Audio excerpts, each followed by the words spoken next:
বন্ধুরা, স্বচ্ছ ভারত মিশনের 10ম বর্ষ উদযাপনকে সামনে রেখে পরিবেশগত স্বচ্ছতা বজায় রাখতে সেই প্রতিশ্রুতিতে মাননীয় প্রধানমন্ত্রী শ্রী নরেন্দ্র মোদীজি দিল্লির বুদ্ধ জয়ন্তী পার্ক থেকে অশ্বত্থ গাছের চারা রোপণ করে সমগ্র বিশ্ববাসীকে তাদের মায়ের নামে একটি গাছ অর্থাৎ ধরিত্রী মাতা, সেই সঙ্গে যদি আমাদের নিজেদের মায়ের নামেও একটি গাছ লাগাতে পারি, তার চাইতে বোধহয় অমূল্য উপহার কিছুই হয় না। আজকের যে আমাদের মূল আলোচনার বিষয়, পরিবেশের স্বচ্ছতা বজায় রাখতে বৃক্ষরোপণ।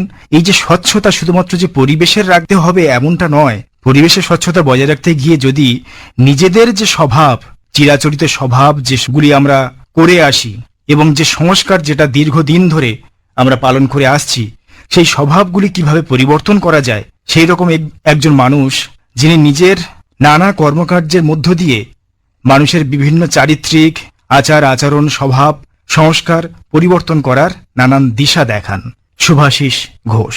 আমরা দুজনকেই স্বাগত জানাই আজকের আমাদের স্টুডিওতে। নমস্কার। নমস্কার। নমস্কার। নমস্কার। আমি প্রথমে শ্যামলবাবুর কাছে আসি। আজ যেহেতু আমরা আলোচনা করব পরিবেশের স্বচ্ছতা বজায় রাখতে বৃক্ষরোপণ, এই টপিকের উপরে। বৃক্ষরোপণ যে কর্মসূচি, আমরা জানি প্রত্যেকে একটি গাছ একটি প্রাণ, এই কর্মসূচি বহুদিন ধরে বিভিন্ন অংশে পালিত হয়, পালন করে চলি আমরা। কিন্তু আপনার এই যে পরিকল্পনা, বট গাছ লাগানোর পরিকল্পনা, এবং আমি যেমন বললাম যে ১৫০০ গাছ ইতিপূর্বে লাগিয়েই ফেলেছেন, এটা কতটা ঠিক আর কিভাবে এটা সম্ভব করছেন? তো আমার মূল মন্ত্র, থাকবো না কো বদ্ধ ঘরে, বৃক্ষরোপণ বিশ্বজুড়ে। সারা পৃথিবীকে আমি আমার নিজের বাগান মনে করি। আমি স্বপ্ন দেখেছিলাম ৫,০০০ বট বৃক্ষরোপণের। সেই কঠিন পথে আমি যাত্রী হয়েছি। এখন পর্যন্ত ১৫০০ বট গাছ রোপণ করতে পেরেছি বিভিন্ন জায়গায়, ভারতবর্ষের বিভিন্ন জায়গায়, পশ্চিমবঙ্গের ২৩টি জেলা সহ প্রতিবেশী দেশগুলোতে। তো আমরা প্রত্যেকে স্লোগান দিই, একটি গাছ একটি প্রাণ, গাছ লাগান প্রাণ বাঁচান। আমাদের সদিচ্ছার অভাব হোক কিংবা সময়ের অভাব হোক, আমরা কিন্তু এটা বাস্তবায়ন করতে পারি না। এটা কিন্তু আমাদের মানব জাতি শুধু নয়, আমাদের যে জীব বৈচিত্র্য রয়েছে, এটা কিন্তু বিপদে রয়েছে। এর জন্য কিন্তু মূলত দায়ী কিন্তু আমরা মানুষরাই। আমরা যদি নিজেরা সচেতন না হই, বৃক্ষরোপণ বা বৃক্ষ রক্ষা না করি, তাহলে কিন্তু এটা অনেক সমস্যা হতে পারে, মানুষ কিন্তু সংকটে থাকবে। যেটা মানে আমরা দেখছি আর কি আজকাল, তার তো নমুনা আমরা নিজেদের চোখেই নিজেরাই দেখতে পাচ্ছি, কি পরিমাণে আমাদের পরিবেশের মধ্যে উষ্ণতা বেড়ে চলেছে, নিজেরাই হাঁসফাঁস করছি গরমে। এই যে আপনার বৃক্ষরোপণ কর্মসূচির মধ্য দিয়ে আপনি এগিয়ে চলেছেন, নিঃস্বার্থভাবে কাজ করছেন পরিবেশ রক্ষার তাগিদে, সে জায়গা থেকে দাঁড়িয়ে আপনি একজন স্কুল শিক্ষক হয়ে আবার এইরকম একটা মহান কর্মযজ্ঞে লেগেছেন, এটা কিভাবে ম্যানেজ করেন, সম্ভব হয় কিভাবে? দেখুন, ইচ্ছা থাকলে উপায় হয়। আমরা অনেকে ভাবি যে গাছ কোথায় লাগাবো, কোথায় জায়গা আছে কি। নমুনা আমরা নিজেদের চোখেই নিজেরাই দেখতে পাচ্ছি, কি পরিমাণে আমাদের পরিবেশের মধ্যে উষ্ণতা বেড়ে চলেছে, নিজেরাই হাঁসফাঁস করছি গরমে। এই যে আপনার বৃক্ষরোপণ কর্মসূচির মধ্য দিয়ে আপনি এগিয়ে চলেছেন, নিঃস্বার্থভাবে কাজ করছেন পরিবেশ রক্ষার তাগিদে, সে জায়গা থেকে দাঁড়িয়ে আপনি একজন স্কুল শিক্ষক হয়ে আবার এইরকম একটা মহান কর্মযজ্ঞে লেগেছেন, এটা কিভাবে ম্যানেজ করেন, সম্ভব হয় কিভাবে? দেখুন, ইচ্ছা থাকলে উপায় হয়। আমরা অনেকে ভাবি যে গাছ কোথায় লাগাবো, কোথায় জায়গা আছে কি। নমুনা আমরা নিজেদের চোখেই নিজেরাই দেখতে পাচ্ছি, কি পরিমাণে আমাদের পরিবেশের মধ্যে উষ্ণতা বেড়ে চলেছে, নিজেরাই হাঁসফাঁস করছি গরমে। এই যে আপনার বৃক্ষরোপণ কর্মসূচির মধ্য দিয়ে আপনি এগিয়ে চলেছেন, নিঃস্বার্থভাবে কাজ করছেন পরিবেশ রক্ষার তাগিদে, সে জায়গা থেকে দাঁড়িয়ে আপনি একজন স্কুল শিক্ষক হয়ে আবার এইরকম একটা মহান কর্মযজ্ঞে লেগেছেন, এটা কিভাবে ম্যানেজ করেন, সম্ভব হয় কিভাবে? দেখুন, ইচ্ছা থাকলে উপায় হয়। আমরা অনেকে ভাবি যে গাছ কোথায় লাগাবো, কোথায় জায়গা আছে কি। নমুনা আমরা নিজেদের চোখেই নিজেরাই দেখতে পাচ্ছি, কি পরিমাণে আমাদের পরিবেশের মধ্যে উষ্ণতা বেড়ে চলেছে, নিজেরাই হাঁসফাঁস করছি গরমে। এই যে আপনার বৃক্ষরোপণ কর্মসূচির মধ্য দিয়ে আপনি এগিয়ে চলেছেন, নিঃস্বার্থভাবে কাজ করছেন পরিবেশ রক্ষার তাগিদে, সে জায়গা থেকে দাঁড়িয়ে আপনি একজন স্কুল শিক্ষক হয়ে আবার এইরকম একটা মহান কর্মযজ্ঞে লেগেছেন, এটা কিভাবে ম্যানেজ করেন, সম্ভব হয় কিভাবে? দেখুন, ইচ্ছা থাকলে উপায় হয়। আমরা অনেকে ভাবি যে গাছ কোথায় লাগাবো, কোথায় জায়গা আছে কি। নমুনা আমরা নিজেদের চোখেই নিজেরাই দেখতে পাচ্ছি, কি পরিমাণে আমাদের পরিবেশের মধ্যে উষ্ণতা বেড়ে চলেছে, নিজেরাই হাঁসফাঁস করছি গরমে। এই যে আপনার বৃক্ষরোপণ কর্মসূচির মধ্য দিয়ে আপনি এগিয়ে চলেছেন, নিঃস্বার্থভাবে কাজ করছেন পরিবেশ রক্ষার তাগিদে, সে জায়গা থেকে দাঁড়িয়ে আপনি একজন স্কুল শিক্ষক হয়ে আবার এইরকম একটা মহান কর্মযজ্ঞে লেগেছেন, এটা কিভাবে ম্যানেজ করেন, সম্ভব হয় কিভাবে? দেখুন, ইচ্ছা থাকলে উপায় হয়। আমরা অনেকে ভাবি যে গাছ কোথায় লাগাবো, কোথায় জায়গা আছে কি।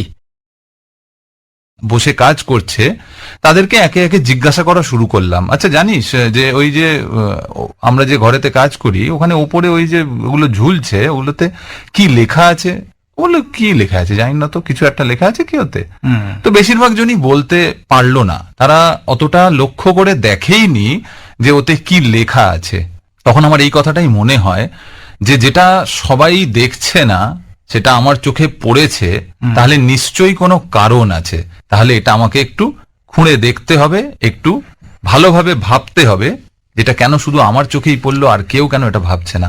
সেইভাবে আমি এটা নিয়ে ভাবনা চিন্তা শুরু করলাম, এটা দেখতে শুরু করলাম, এটা নিয়ে সার্চ করা শুরু করলাম যে you change your thoughts and you can change the world. তো আমি আমার নিজের চিন্তা ভাবনাকে পাল্টে কিভাবে এই পৃথিবীটাকে পাল্টাতে পারি সেটার জন্য আমি লেগে পড়লাম। ওই যে শুরু হলো, সেখান থেকে আমি আমার নিজের চিন্তা ভাবনার স্বচ্ছতা, নিজের চিন্তা ভাবনার মধ্যে ক্ল্যারিটি নিয়ে আসা শুরু করলাম। এবং কথাটা একদম সত্যি, আমি সেখান থেকেই কিন্তু এই রাস্তা দেখতে পেলাম যে কিভাবে আমার সার্কেল অফ ইনফ্লুয়েন্স আস্তে আস্তে বাড়িয়ে বাড়িয়ে এত মানুষের কাছে পৌঁছানো সম্ভব যে যাতে এক সময় যেন সারা বিশ্বে আমি এই বার্তা পৌঁছে দিতে পারি যে আপনি কিভাবে নিজের মধ্যের স্বচ্ছতা বাড়িয়ে, নিজের মধ্যের ক্ল্যারিটি বাড়িয়ে সারা বিশ্বকে পরিষ্কার পরিচ্ছন্ন এবং স্বচ্ছ করে তুলতে পারেন। একদম। আসলে আমরা যদি মনের দিক থেকে, ভাবনার দিক থেকে যদি স্বচ্ছ হতে পারি, তাহলে বোধহয় আমাদের পারিপার্শ্বিক পরিবেশ বলি বা যা কিছু বিশ্বকে আমরা অনেক দিক থেকে স্বচ্ছ করে গড়ে তুলতে পারি। আবার একটু শ্যামলবাবুর কাছে আসি। একেবারে আপনার যে মূল মন্ত্রটা যে পুরো বিশ্বটাই আমার বাগান, সেখানে কোনো বেড়া নেই। একদম। তা এই এখনো পর্যন্ত আমাদের পশ্চিমবঙ্গ রাজ্যের কোন কোন জেলাতে আপনারা এই কর্মকাণ্ড সম্পন্ন করেছেন? আমাদের পশ্চিমবঙ্গে 23টা জেলা রয়েছে। পূর্ব মেদিনীপুর, পশ্চিম মেদিনীপুর, বাঁকুড়া, পুরুলিয়া, ঝাড়গ্রাম, হুগলি। উত্তরে রয়েছে মালদা, মুর্শিদাবাদ, কোচবিহার, উত্তর দিনাজপুর, দক্ষিণ দিনাজপুর, দার্জিলিং। এর রয়েছে পূর্ব বর্ধমান, পশ্চিম বর্ধমান সহ পশ্চিমবঙ্গের সমস্ত জেলা, 23টা জেলায় বট গাছ রোপণ করতে পেরেছি। আর সেই সঙ্গে রয়েছে বিশিষ্ট মানুষজনদের বাড়িতে এবং জন্মস্থানে আমি বট বৃক্ষরোপণ করেছি। বীরভূমের কিন্নাহার যে মিরাটি গ্রাম, সেখানে প্রাক্তন রাষ্ট্রপতি আমাদের প্রণব মুখার্জি মহাশয়ের খেলার মাঠ, সেখানে রোপণ করেছি। আমার ঈশ্বরচন্দ্র বিদ্যাসাগর মহাশয়ের বাড়ি যে রয়েছে বীরসিংহ গ্রাম, সেখানে রোপণ করেছি। মাতঙ্গিনী হাজরা, শহীদ মাতঙ্গিনী হাজরা, ওনার বাড়িতে রোপণ করেছি, গান্ধীগুড়ি একদম। আর এই খুব রিসেন্ট আমি রোপণ করে এলাম বিপ্লবী ক্ষুদিরাম বসুর বাড়িতে, কেশপুরে, যেটা মোহবনী, ওইখানেও বট বৃক্ষ রোপণ করে এলাম।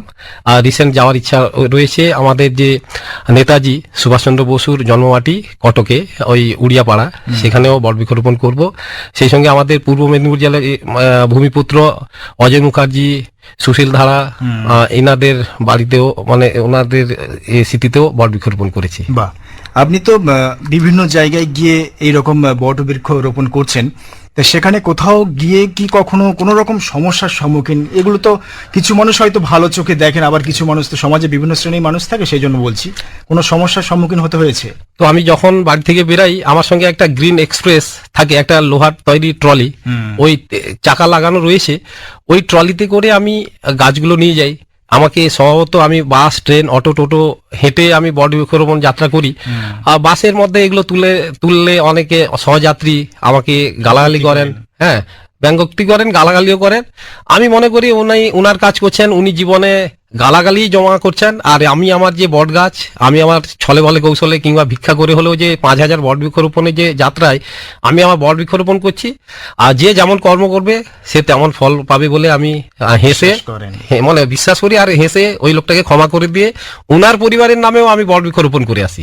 বাহ, এটা খুব ভালো কথা বলেছেন যে যিনি গালাগালি করছেন বা কোনো ব্যঙ্গোক্তি করছেন, হয়তো সেগুলোই তিনি জড়ো করছেন। একদম, এটা ঠিক, খুব বাস্তব কথা বলেছেন। যার যেটা অভাব সে সেটাই গ্রহণ করবে বা সেটাই নেবে। একদম একদম। তার মধ্যে এই যে স্বচ্ছতার অভাবটা রয়েছে বলে আজকের মনে হচ্ছে যে আপনি যেটাকে নিয়ে যাচ্ছেন। আমাদের শ্রোতা বন্ধুরা যারা শুনছেন তাদেরকে একটু যদি দেখাবার চেষ্টা করি আমার কথার মধ্য দিয়ে। স্টুডিও তো আজকের উনি এনেছেন ওনার যে গ্রিন এক্সপ্রেসটা, 4 কোনা ছোট্ট একটি গাড়ি, 3 চাকা বিশিষ্ট, তার মধ্যে রয়েছে একটা মাটি খোঁড়া শাবল, একটা বট গাছ রয়েছে, এবং সামনে একটু আমাদেরকে দেখি, এদিকটা একটু ঘুরিয়ে, হ্যাঁ, এখানে লেখা রয়েছে একটি গাছ একটি প্রাণ, গাছ লাগান প্রাণ বাঁচান, স্লোগানে নয় দয়া করে বাস্তবায়ন করুন। Plant a tree save life, not in slogan, please implant. বৃক্ষরোপণ যাত্রা, থাকবো না কো বদ্ধ ঘরে, বৃক্ষরোপণ বিশ্বজুড়ে। এবং গাছটিকে রক্ষা করার জন্য একটা যে খাঁচা বা তারের জাল হয়, সেটাও ওনার এই গ্রিন এক্সপ্রেস গাড়ির মধ্যে রয়েছে। আসলে এই যে আমাদের মনের ভাবনাটা বা আমাদের এই যে কিছু সংস্কার যেগুলো রয়ে গেছে, সেগুলোর একটা স্বচ্ছতা করার কোনো চিন্তা ভাবনা যদি আমাদের মধ্যে আসে বা উদ্বুদ্ধ করা যায়, যে কাজগুলো আপনি বরাবরই করে আসছেন, সেই চিন্তা ভাবনার দিক থেকে যদি আমাদের কিছু সংস্কার পরিবর্তনের কিছু দিশা আপনার থাকে বা দেখাতে পারেন আমাদের। অবশ্যই অবশ্যই সে ব্যাপারে কথা বলবো।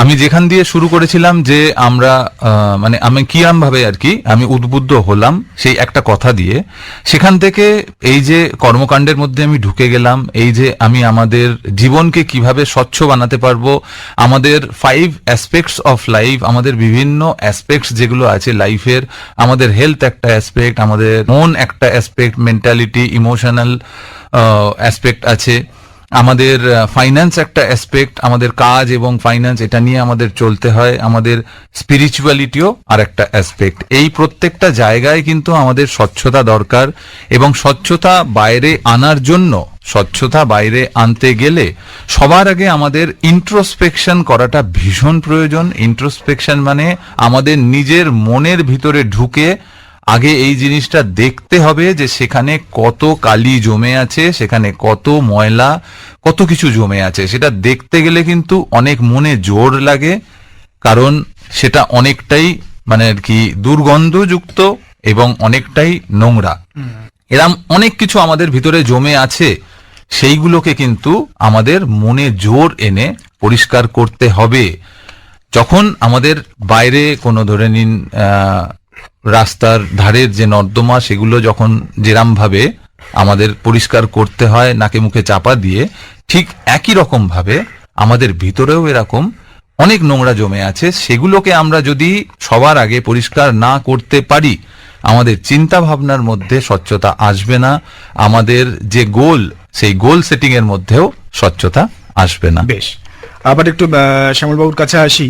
আপনি যে রাজ্যের কথা তো বললেন, এর পাশাপাশি আপনি বিভিন্ন দেশও ভ্রমণ করেছেন, সেখানেও বট গাছ লাগিয়েছেন। এখনো পর্যন্ত কোথায় কোথায় গেছেন? আমি ভারতবর্ষের প্রতিবেশী দেশ নেপাল, ভুটান এবং বাংলাদেশে বট গাছ রোপণ করেছি। আচ্ছা, সেখান থেকে সাড়া কেমন পেয়েছেন? আর দুর্দান্তভাবে সাড়া পেয়েছি। আর সেই সব দেশের মানুষেরা আমাকে সাদরে গ্রহণ করেছেন। ওনারা ভাবতে পারেননি যে আমি একজন মানে ভিনদেশি মানুষ হয়ে ওনাদের দেশে গিয়ে বট গাছ রোপণ করব। মানে ওনারা কিন্তু আমার তরফ থেকে যে এই প্রয়াসে দারুণ খুশি হয়েছেন, ওনারাও নিজেরা অনুপ্রাণিত হয়েছেন, ওনারা শপথ গ্রহণ করেছেন যে আমরাও কিন্তু বৃক্ষরোপণ করব এবং রক্ষা করব। আমার মতো মানুষ যদি ভারতবর্ষ থেকে গিয়ে ওপারে গিয়ে বৃক্ষরোপণ করতে পারি, তাহলে ওনারা কেন করবেন না? এবং ওনারাও আমাকে ছবিগুলো পাঠান যে স্যার আমি এই বৃক্ষরোপণ করেছি, হ্যাঁ, বা অন্যান্য গাছ রোপণ করছি। এগুলো পরম পাওয়া জীবনের। আচ্ছা, অন্যান্য গাছ যেমন যারা রোপণ করেন, সেক্ষেত্রে আপনার দিক থেকে যদি দেখি যে এইরকম বট গাছ রোপণ করার চিন্তা ভাবনা আপনার মাথায় এলো কেন? তো বট গাছ আমরা জানি দীর্ঘজীবী গাছ, আর বট গাছ হচ্ছে আমাদের জাতীয় বৃক্ষ। আর বট গাছ, যে বট গাছের ফল, সেটা পাখিদের প্রিয় খাবার। আর বট গাছ কিন্তু প্রচুর পরিমাণে অক্সিজেন সাপ্লাই দেয়। আর বট গাছ নিজেই একটা ইকোসিস্টেম, প্রচুর পরিমাণে কার্বন ডাই অক্সাইড গ্রহণ করে আর অক্সিজেন সাপ্লাই দেয়। আর যেটা আমার মূল কারণ বট বৃক্ষ বেছে নেওয়ার, 500-600 বছর বাঁচে। আর বট গাছের যে কাঠ, সেটা না হবে জ্বালানি, না হবে ফার্নিচার। মানুষ কিন্তু খুব দরকার না হলে কিন্তু এই গাছটাকে কাটবে না। এই ভাবনা থেকে আমার রোপণ করা।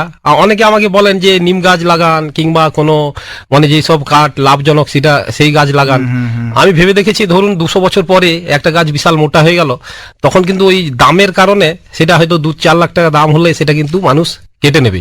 আর বট গাছ কিন্তু যেহেতু এর কাঠের দাম নেই, কাটবে না বলে বিশ্বাস করি, ওই জন্য আমি বট গাছটাকে বেছে নিয়েছি। অথচ এই যে গাছটার হয়তো মানুষের চাহিদা মেটাচ্ছে না, বা মানে পরোক্ষভাবে, কিন্তু প্রত্যক্ষভাবে প্রকৃতির বিশাল একটা চাহিদা মেটাচ্ছে। একদম। এবং এ তো বিস্তীর্ণ এলাকা জুড়ে থাকে, বিশেষ করে নদী তীরবর্তী অঞ্চলে যারা বসবাস করেন তাদের ওখানে যদি কোনোভাবে বটবৃক্ষ থেকে থাকে, তারা খেয়াল করবেন কিভাবে নদী পাড়গুলোকে এরা আঁকড়ে ধরে থাকে। এবং আজকের যুগে দাঁড়িয়ে যে পরিমাণে প্রাকৃতিক বিপর্যয় দেখা দিচ্ছে সুন্দরবনের বিস্তীর্ণ এলাকা জুড়ে, এবং তার মধ্যে দিয়ে এই যে গাছ, শুধুমাত্র বটগাছের কথা যদি নাই বা ধরি, যে গাছগুলো সুন্দরবনের যে সমস্ত নদী তীরবর্তী এলাকায় যে সমস্ত নোনা জলের বেঁচে থাকা গাছগুলো, তারা কিভাবে আমাদের প্রাকৃতিক বিপর্যয়ের হাত থেকে রক্ষা করছে। আমি প্রত্যেকের কাছে আবেদন রাখবো, দেখুন একদিন পৃথিবীর বুকে কিন্তু ডাইনোসর বলে একটা জন্তু ছিল, আমরা সিনেমায় দেখেছি ডাইনোসর কিন্তু পৃথিবীর থেকে বিলীন হয়ে গেছে। বিশেষজ্ঞরা বলছেন যে সুমেরু কুমেরুর বরফ গলে যাচ্ছে, সমুদ্র পৃষ্ঠের যে জলস্তর সেটা বাড়ছে। কলকাতা সহ সুন্দরবন কিংবা বাংলাদেশ আরো বহু সমুদ্র উপকূলবর্তী এলাকার যে মানে স্থলভূমি সেটা কিন্তু ডুবে যাবে। বিজ্ঞানীরা সতর্ক বার্তা দিচ্ছেন, আমরা কিন্তু শুনেও না শোনার ভান করে এগিয়ে চলেছি, ভাবছি বিজ্ঞান আছে হয়তো আমরা রক্ষা পেয়ে যাব।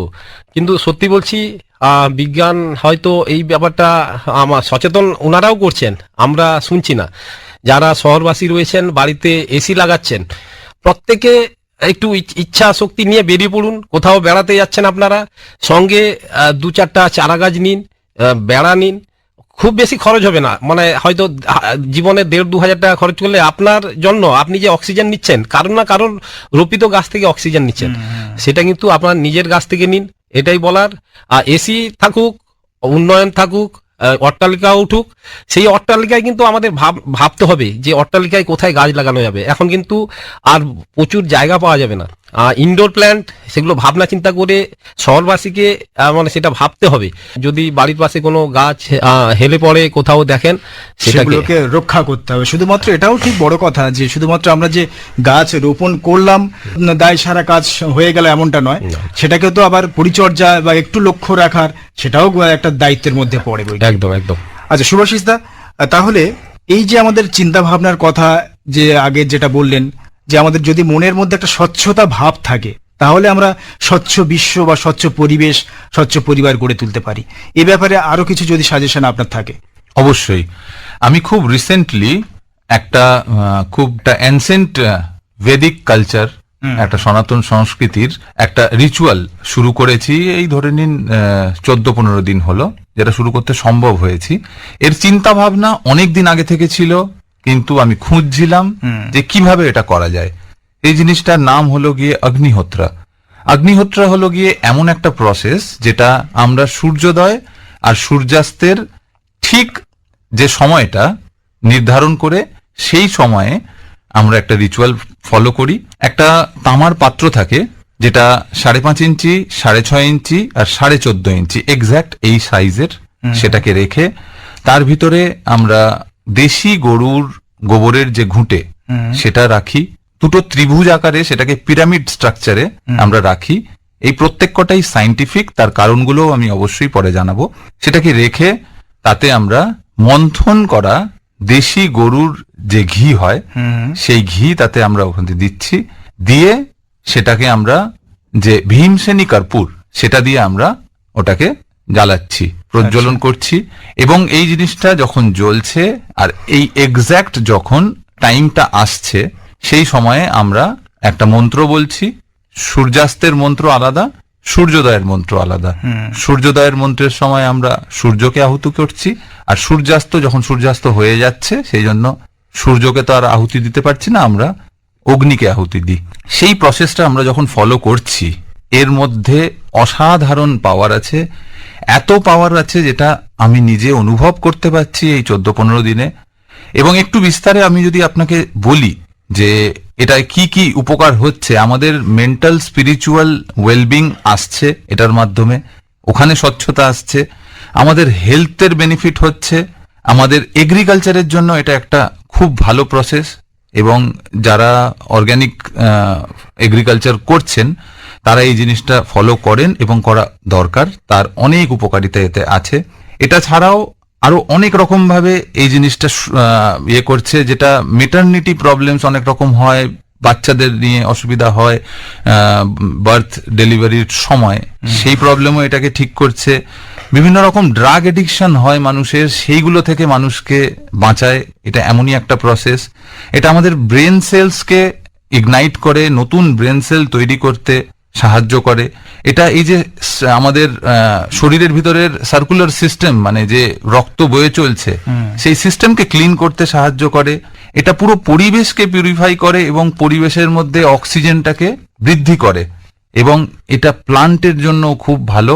ওই যে জিনিসটা মানে পুরো জ্বলে গিয়ে যে এটা রয়ে গেল, যে ছাই ভস্য, ওই ছাই ভস্যটা যখন আমরা পরে প্লান্টসে দিচ্ছি, সেটা প্লান্টসের জন্য ভালো। আমরা ওটা দিয়ে যদি ব্রাশ করি, সেটার জন্য আমাদের দাঁতের বিভিন্ন প্রবলেম সেটা ঠিক হবে। বাহ। মানে ইটস আ ওয়ান্ডার বল। ওর মধ্যে এই মা দুর্গার যে 9টা এনার্জি, সেই 9 রকমের এনার্জি ওর মধ্যে থাকছে। আর এইটা, এই যে আহুতি আমরা দিচ্ছি, এটা পঞ্চভূতকে আহুতি দিচ্ছি। ক্ষিতি, অপ, তেজ, মরুত, পোম। হ্যাঁ, যেটা হলো গিয়ে ভগবান। আমরা ভগবান বলি তো ভগবান এই কারণেই বলি যে ভ হলো গিয়ে ভূমি, গ হলো গিয়ে গগন, ব হলো গিয়ে বায়ু, আ হলো গিয়ে আকাশ, ন হলো গিয়ে নীর মানে জল। জল। এই পঞ্চভূতকে আমরা আহুতি দিচ্ছি এবং সেই জন্যই এটা প্রকৃতি এবং এই প্রকৃতির পঞ্চভূতকে নিয়ে চলা। তো বাহ। এটা তো এমন একটা জিনিস যেটা আমি চাইবো যে সবাই যেন এটা সম্বন্ধে জানুক, জেনে যে যেখানে আছে যেভাবে পারে এই জিনিসটা ফলো করুক। মোট কথা আমাদের কোনোভাবে মানসিক বা শারীরিক বা আমাদের ব্রেন যে কথাগুলো বললেন, তার মধ্যে যে একটা পবিত্রতা নিয়ে আসা বা স্বচ্ছতা, শুদ্ধতা নিয়ে আসা, যে কারণে আমরা শারীরিকভাবে মানসিকভাবে অনেকটা স্বচ্ছ মনে বাস করতে পারি এবং স্বচ্ছ পরিবার পরিকল্পনা করতে পারি। আমি শ্যামলবাবুর কাছে কয়েকটি প্রশ্ন একটু জেনে নিই। আপনি এই যে গাছগুলি লাগাচ্ছেন বিভিন্ন প্রান্তে, এখানে তো প্রচুর পরিমাণে গাছের, আপনার যে 5000 গাছ লাগানোর পরিকল্পনা রয়েছে, এই এত গাছগুলো আপনি সাপ্লাই পাচ্ছেন কোথা থেকে? তো আমি নিজে বীজ থেকে মানে চারা তৈরি করছি। বট গাছ কিন্তু বট গাছের গোড়ায় কিন্তু আপনি কোনোদিন বট চারা দেখতে পাবেন না। ও বিশেষ পদ্ধতিতে হয়, পাখির মল থেকে, পাখি যে ফলগুলো খায় সেই মলের যে মল যেখানে পড়ে সেখান থেকেই বট গাছ তৈরি হয়। আপনারা দেখবেন 10তলা বিল্ডিং এর গায়েও বট গাছ হয়েছে, সে পাখির থেকে হয়েছে। আর বট গাছ কিন্তু ওই যে দেখুন মানে অবিশ্বাস্য ঘটনা, ওদের কিন্তু সারা বছর জল লাগছে না, ওই দেওয়ালে অবিশ্বাস্যভাবে বড় হচ্ছে। আর একটা কথা আমার বলার, যেটা না বললে নয়, আমরা দেখছি মানে জল কিন্তু এখন দূষণ হয়ে যাচ্ছে। ভূগর্ভের যে জল সেটা কীটনাশক পৌঁছে গেছে, মাটি রাখছে না, মেজে একদম ঢালাই করে দিয়েছেন। ফ্ল্যাট বাড়ি হোক যেখানে হোক, মাটি না থাকার জন্য বৃষ্টির যে জল সেটা ওই প্লাস্টারের ড্রেন দিয়ে সরাসরি নোনা জলে গিয়ে সমুদ্রে পড়ছে, যেটা কিন্তু আমাদের মানুষ জাতির যে পানীয় সংকট আগামী দিনে হতে চলছে, সেটা কিন্তু আমাদের ভুগতে হবে এর মাধ্যমে। তার মানে আপনি বলতে চাইছেন তাহলে কি কোথাও কোনোভাবে এই যে বৃষ্টির জল, সেগুলো কি আমাদের আবার সংরক্ষণ করা বা মাটির মধ্যে প্রবেশ করানোর এমন কোনো কিছু করে রাখা দরকার? অবশ্যই। আমি কোথাও একটা পড়েছিলাম যে 3য় বিশ্বযুদ্ধ কিন্তু কোনো এই জমি দখল নিয়ে দেশের মধ্যে হবে না, পানীয় জলের সংকট থেকে নাকি 3য় বিশ্বযুদ্ধ হতে পারে। আমি মানে এটা নিয়ে আমি শঙ্কিত। এটা কিন্তু ভাবতে হবে। পানীয় জল আমরা কিন্তু যেভাবে আমরা রিসেন্ট দেখলাম দক্ষিণ ভারতে, খুব সম্ভবত ব্যাঙ্গালোরে তীব্র জল সংকট, মানে সেটা ভাবনার বাইরে যে জল সংকটের জন্য অনেকে ব্যাঙ্গালোর থেকে কাজ ছেড়ে চলে এসছে। সে শুধুমাত্র ব্যাঙ্গালোর কেন, আমাদের নিকটবর্তী জেলা যারা রয়েছে, আমরা যদি পশ্চিমবঙ্গের কথা বলি, এমন কিছু জেলা রয়েছে এখনো পর্যন্ত যেখানে গ্রীষ্মকালে প্রচুর জলের সংকট দেখা দেয়। তারা হয়তো এক কলসি জলের জন্য কয়েক কিলোমিটার হেঁটে গিয়ে জল নিয়ে আসতে হচ্ছে। একদম একদম। এর জন্য কিন্তু কারণ কিন্তু ওই যে অতিবৃষ্টি অনাবৃষ্টি, এটা কিন্তু এই গাছ কাটার জন্য হচ্ছে। আমরা মানে দেখেছি, পরিসংখ্যান বলছে রাজস্থানে কিন্তু বৃষ্টি হচ্ছে, সেখানে কিন্তু পরিকল্পনা মাফিক বৃক্ষরোপণ করা হয়েছে, যার জন্য কিন্তু রাজস্থানে কিন্তু বৃষ্টির পরিমাণ বেড়ে গেছে। আর আমাদের এখন দেখছি আমাদের বঙ্গোপসাগর উপকূলবর্তী এলাকায় লু বইছে। এই এখন দেখুন টেম্পারেচার দার্জিলিং এ কোথায় একদম হাই স্পিডে ফ্যান চলছে, যেখানে ঠান্ডা আমরা অনুভব করি। এটা কিন্তু ভাবতে হবে। প্রত্যেককে অনুরোধ করছি, সকলে ভাবুন, বৃক্ষরোপণ করুন। এবার বোধহয় সত্যি আমাদের ভাববার সময় এসেছে, কারণ আমরা যদি এখন না ভাবি তাহলে আর ভাবে কোনো লাভ নেই। কারণ এমন একটা জায়গায় আমরা চলে গেছি, দেয়ালে পিঠ ঠেকে গেছে। সেই জায়গা থেকে যদি আমাদের ঘুরে দাঁড়াতে হয়, তাহলে আমাদের মানে সবুজ বসুন্ধরাকে বাঁচানোর যদি তাগিদটা আমাদের মধ্যে নিজেদেরকে আনতে না পারি, তাহলে বিশ্ব কোথায় আস্তে আস্তে বোধহয় ধ্বংসের পথে এগিয়ে যাবে। এবং মানব জাতি, আপনি যেমন বললেন যে একসময় যে ডাইনোসর যেমন বিলুপ্ত হয়ে গেছে, সেইভাবে মানব জাতিও বিলুপ্ত হতে পারে। যাক, আজকের আমরা আলোচনা করছিলাম পরিবেশের স্বচ্ছতা বজায় রাখতে বৃক্ষরোপণ